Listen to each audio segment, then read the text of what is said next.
Welcome back, everyone. Now, most of you know me as a wildlife biologist that traveled over 40 countries, trapped animals in three different continents, as a military officer. But also, a long time ago, I was in the Scouts, and I was a Eagle Scout.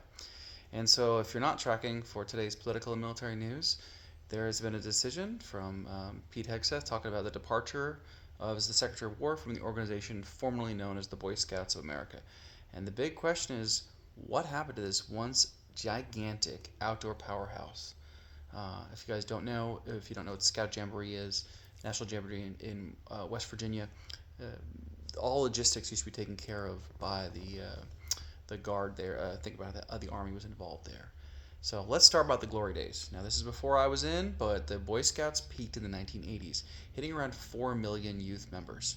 In the 1990s, still very strong. Of course, I don't join until 1998 when we had 3.4 million members. Still pretty big. Scouts was the pipeline for outdoor adventure. Leadership, character development, and the occasional questionable haircut.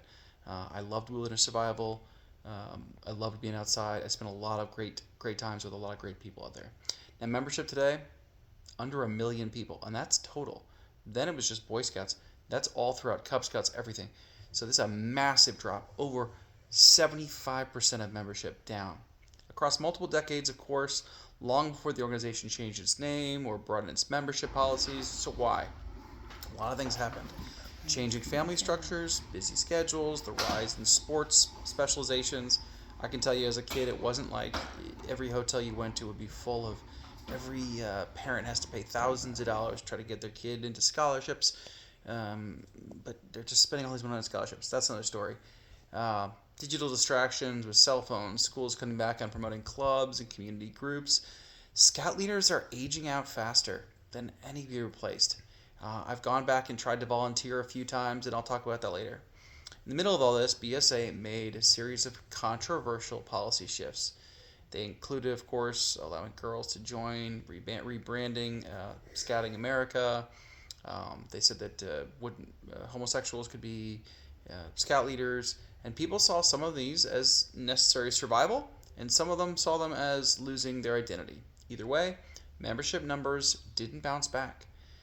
We can't ignore one of the biggest factors, of course, was with that massive boyhood sexual abuse lawsuits, which involved tens of thousands of claims. Many cases couldn't be proven. They didn't have to prove them individually because they were decades old. But legally, the organization faced enormous settlement. These lawsuits forced BSA to sell camps across the country, including iconic high adventure bases. A lot of longtime scouts saw these as a heartbreaking blow. Then you have the LDS Church, okay, and takes its thousands with it. One of the biggest membership shocks came with the Church of Jesus Christ of Latter-day Saints, and if I said it wrong, let me know. I'm not trying to be insulting to that religion. They ended their partnership with BSA.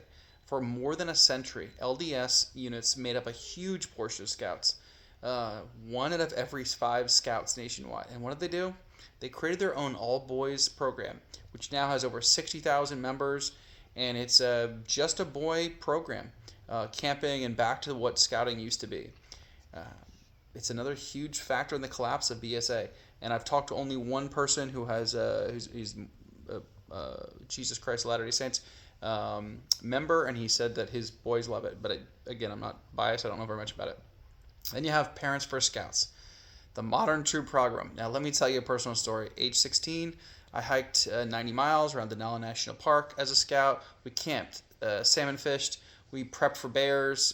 We saw wolves, moose. It was raw, wild, exactly what scouting is supposed to feel like. Flash forward today, I went out last year. I spent an hour teaching 12 dads how to put together tents. 6 families that I was with, they couldn't cook a meal.